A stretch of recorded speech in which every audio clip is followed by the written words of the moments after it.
Halo teman-teman semua, kembali lagi bersama Mister di pelajaran Bijokan. Jadi hari ini kita akan membahas tentang materi kebugaran jasmani. Teman-teman, ada beberapa maksud materi yang akan kita bahas pada pertemuan kali ini. Yang pertama yaitu hakikat dari kebugaran jasmani dan program pengembangan aktivitas kebugaran jasmani yang berhubungan dengan kesehatan dan keterampilan. Nah, maka dari itu mari kita simak video pembahasan berikut ini, yaitu tentang hakikat dari kebugaran jasmani dan manfaat dari kebugaran jasmani.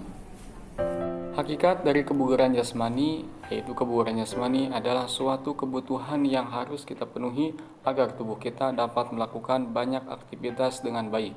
Kebugaran jasmani dapat dikatakan sebagai bentuk kemampuan fisik seseorang untuk melakukan kegiatan sehari-hari tanpa merasa kelelahan yang berlebih dan tentunya masih memiliki cadangan energi.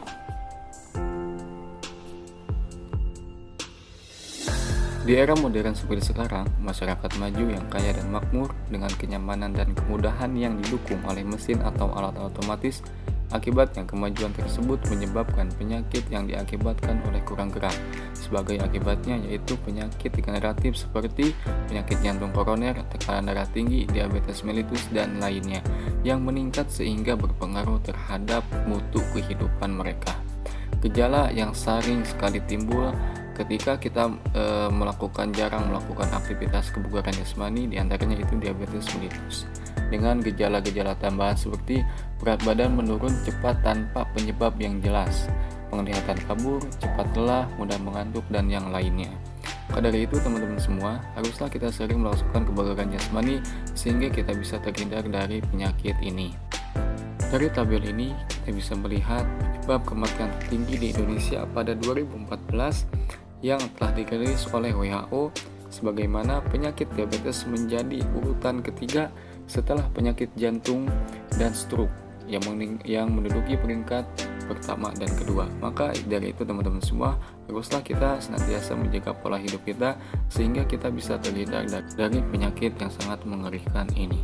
Penyakit yang kedua yang mudah sekali timbul ketika kita tidak melakukan aktivitas kebugaran jasmani, yaitu obesitas. Obesitas adalah kondisi kronis akibat penumpukan lemak dalam tubuh yang sangat tinggi. Obesitas terjadi karena asupan kalori yang lebih banyak dibanding aktivitas membakar kalori, sehingga kalori yang berlebih menumpuk dalam bentuk lemak. Apabila kondisi tersebut terjadi dalam waktu yang lama, maka akan menambah berat badan hingga mengalami obesitas.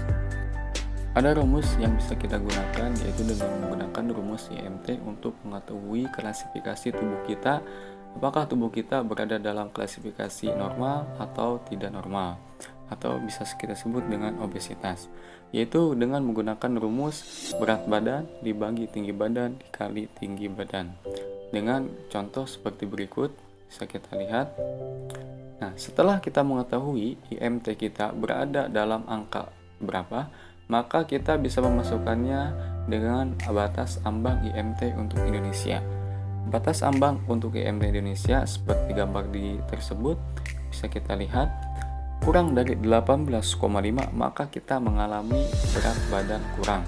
Tapi ketika kita mengalami 18,5 sampai 22,9 maka itu termasuk ke dalam berat badan normal. Setelah kita mengetahui dampak apa saja yang bisa disebabkan ketika kita tidak melaksanakan atau tidak melakukan aktivitas kebugaran jasmani, maka selanjutnya yaitu adalah manfaat dari kebugaran jasmani. Ada beberapa manfaat yang bisa kita peroleh ketika kita melaksanakan kegiatan kebugaran jasmani.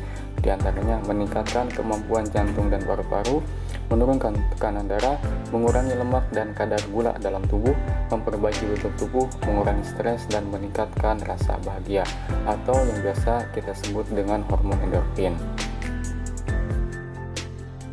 Setelah kita mengetahui manfaat dari kebugaran jasmani, maka kebugaran jasmani yang bisa kita lakukan atau olahraga yang bisa kita lakukan diantaranya yaitu untuk meningkatkan kemampuan jantung dan paru-paru, yaitu dengan melakukan berjalan, lari, atau jogging. Penelitian di salah satu kampus membuktikan bahwa penderita penyakit paru obstruktif kronis atau PPOK menunjukkan dampak signifikan untuk meningkatkan kapasitas pernapasan dan kualitas hidup dengan berjalan kaki sekitar 30-40 menit dalam 3 kali seminggu.